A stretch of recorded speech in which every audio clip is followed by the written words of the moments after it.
Tina Herman had 2 children, a 13-year-old girl, Sarah, and an 11-year-old boy, Cody. She had not come into work on Wednesday. She was a very dependable employee, and it was unusual for her not to show up. When Tina failed to show up for work again, the manager came over to the house. She let herself in through a rear window. There was blood leading from the front door, through the hallways, back into the rooms and into the bathroom. We started seeing distinct patterns. We saw 3 separate bloodstain patterns in 3 different rooms. And we saw drag marks from each of those bloodstain patterns that converged into the bathroom. Oil had been poured down, and it looked to be as if it might be an attempt to set the scene on fire. So the motor oil led to a significant amount of footwear impressions that were found in the residence. They were able to find that that was a 7.5 airwalk. We made our conclusion that it was most likely the 13-year-old girl who had walked out of there, and we hoped that she was still alive.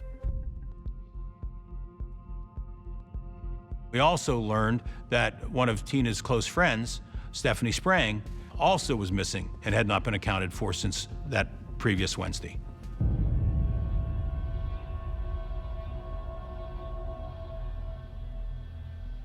So in the garage, there was a shopping bag, and inside that shopping bag were 2 tarps and a package of heavy-duty garbage bags. They were able to find that purchase, find a video of that person. The video cameras caught the offender going into his car and leaving. The security person actually said that he thought the vehicle he was driving was a Toyota Yaris. So I thought, well, how many Toyota Yarises could there be in Knox County? And on the first page for that search, the last one on the page was Matthew Hoffman. He looked very much like the subject in the video and was actually wearing the same shirt in his driver's license photo that he was wearing at the store.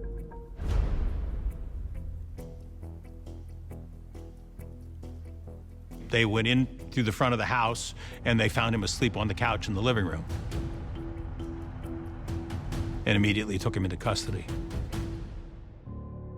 Mr. Hoffman had what I would call a fetish with leaves. He was a tree trimmer for a while, and he was oftentimes known to climb trees and be sitting in trees. I mean, the whole house was full of leaves. There was a dresser pushed against the basement door leading to the basement, and it was only on removing that dresser and going down into the basement that they discovered Sarah. And I could hear Joe yelling, "They found her, she's alive, she's alive."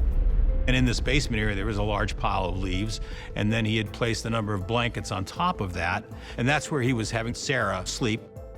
She was tied with bungee cords wrapped around her feet, her ankles, and her wrists, and she also had, like work gloves over her hands with duct tape. Sarah did confirm in her interview after she was rescued that he had sexually assaulted her. Through her account, it gave us a better timeline as to how things occurred. Sunday, 13-year-old Sarah Maynard was found, bound and gagged, but alive in the basement of a Mount Vernon home, and deputies arrested Matthew Hoffman.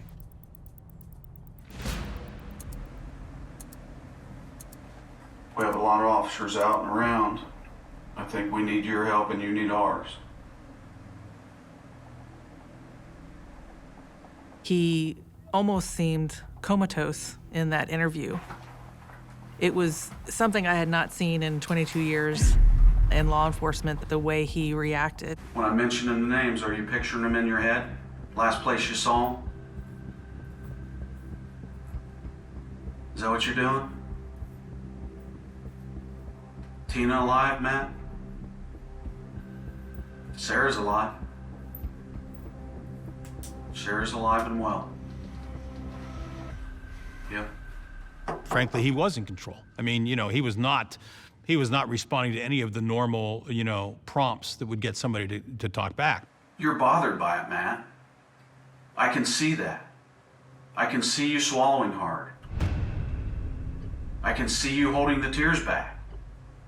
Every now and then, one escapes and you can't hold it back. That's what's happening.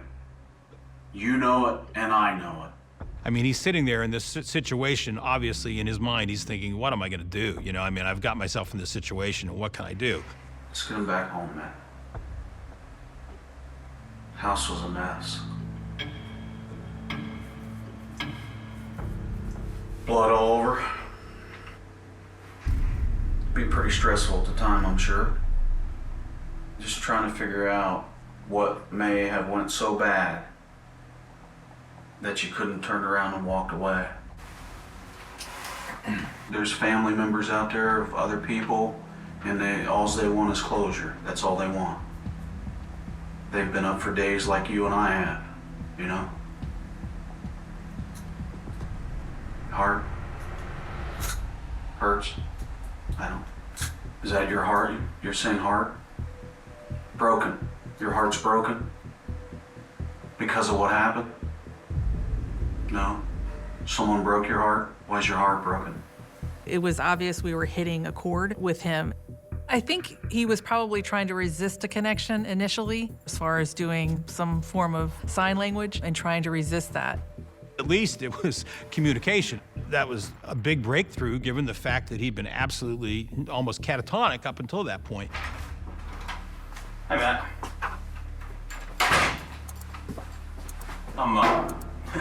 I'm Joe Dietz. I'm a special agent with the Office of Criminal Investigation.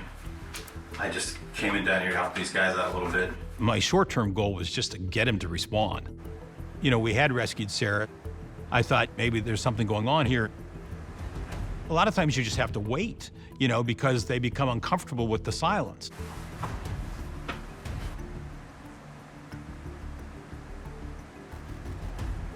I mean, you could have done things a lot differently. So you must have some feelings for it.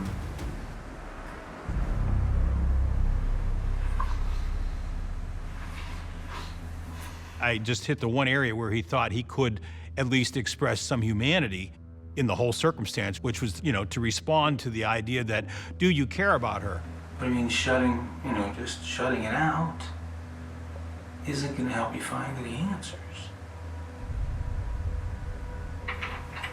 If Sarah matters to you at all,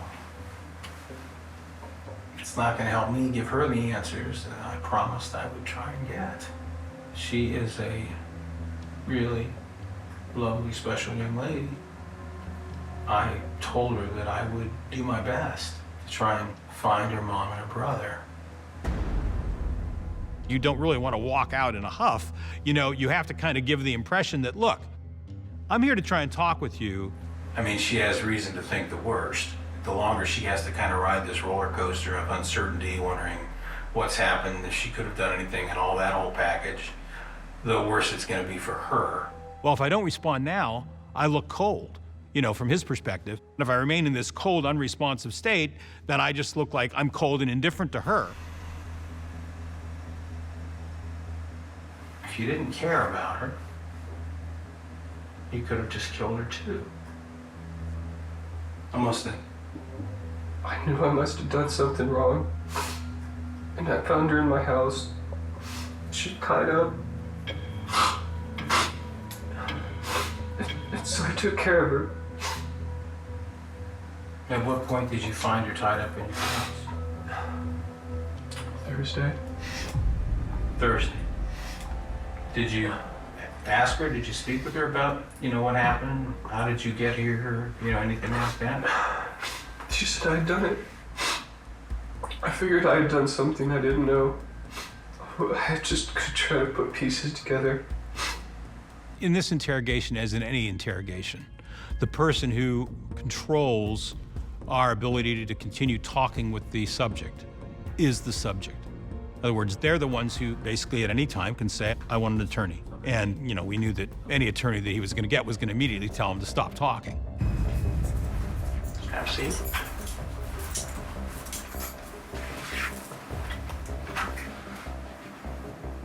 I don't think it was a coincidence that he picked that home with a 13-year-old girl in it. He chose not to kill her and to take her instead. So we thought, let's see how he will behave with a female interviewer. Hi, Matt. Hi, my name is Chris. I wanted to talk to you for a second if I could. Going at him hard didn't seem to work. We decided we were going to go very slowly and a soft approach. So I'm trying to get him relaxed, to think that I'm interested in how he's handling the situation right now. Where's the sadness coming from?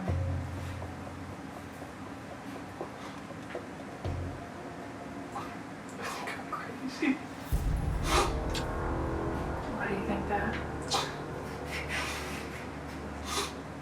Because I must have done something bad. I wouldn't be here if I didn't. He wants to be taken care of. He wants to be paid attention to. Do you want some pizza? I can put it on there. Especially by a female, and I just fed into him, giving him that focus and giving him that attention so that he would bring his guard down.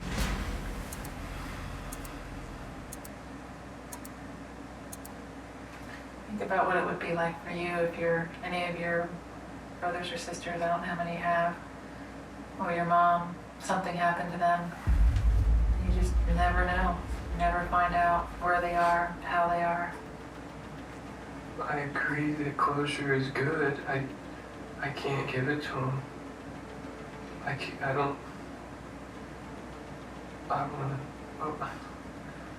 want to know what happened. But I'm afraid to know what happened. He wanted me to be an ally to him. And I think he believed maybe as a female, he can manipulate me into thinking, yeah, this poor guy here, he really doesn't know what he did to these people and he wouldn't really do it. I know this is hard. I'm not in your shoes, I can't completely understand. But if they're out there somewhere and can be helped, if you're the key to that, they may still be alive. If they're not, they need to be put to rest.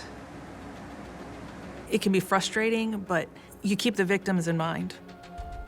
That's what keeps you going because I'm so focused on that. And until he gives it to me, I'm not gonna leave.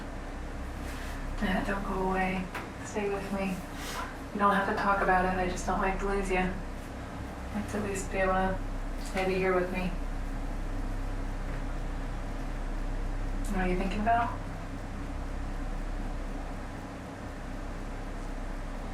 My mind just goes numb. I'm not holding on to shame. I'm trying to get him relaxed, to think that I'm interested in how he's handling the situation right now. I think it probably caught him a little off guard that I was getting so close to him. It's not the norm for me to be touching the subject. A couple times I put my hand on his knee, but again, strategy is strategy and you do what you need to do at the time. People will forgive if you're honest and try to help as much as you can. That goes a long way with most people. This is too big for forgiveness.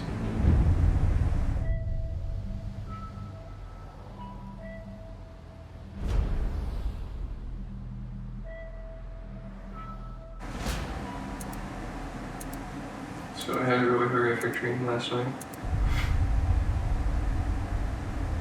I saw some really disgusting stuff in the big garbage can. And I was hoping I could make some excuse for you guys to kill me. At this point, all the evidence was there. You know, I have enough information in front of me to know we had him. He knew he was guilty. He knew he was caught. He knew this was over. The one thing he had any control over, the last thing in his life he was going to have control over, was this stretch of time by basically dragging this out. So I was going to, just start to turn up the heat more. I made up that just so I could... Matt, I don't believe that, Matt. I don't believe it. I think that you know. I was told that the prosecutor had said that he's going to get arraigned soon, and we knew we were on a time crunch. But also take some of the other people that are, being affected by it. Sorry about that. Okay.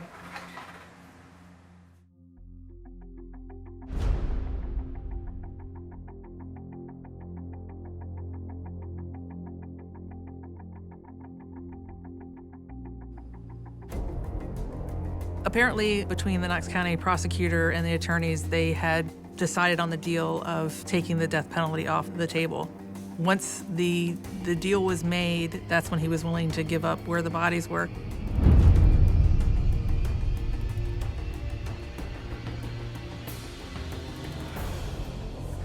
This is the tree investigators say Matthew Hoffman left the remains of his victims.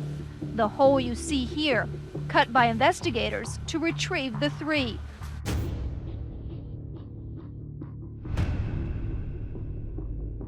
I remember investigators saying they brought a dog out there and the dog didn't hit on the tree because it was so thick. He went up to the very top of the tree and he dropped the bags the whole way down to the bottom.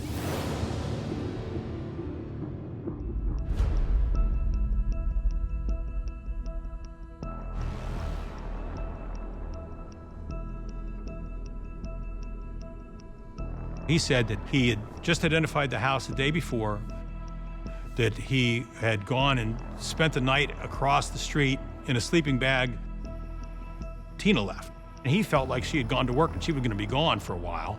He stuck with his story that this was simply a home invasion for theft. Mr. Hoffman described how he took care of the bodies by processing them. Then he thought, well, I'll put them in the tree. He knew of this tree, he spent a lot of time in the woods, and that then he would go get gasoline and come back and burn the house down.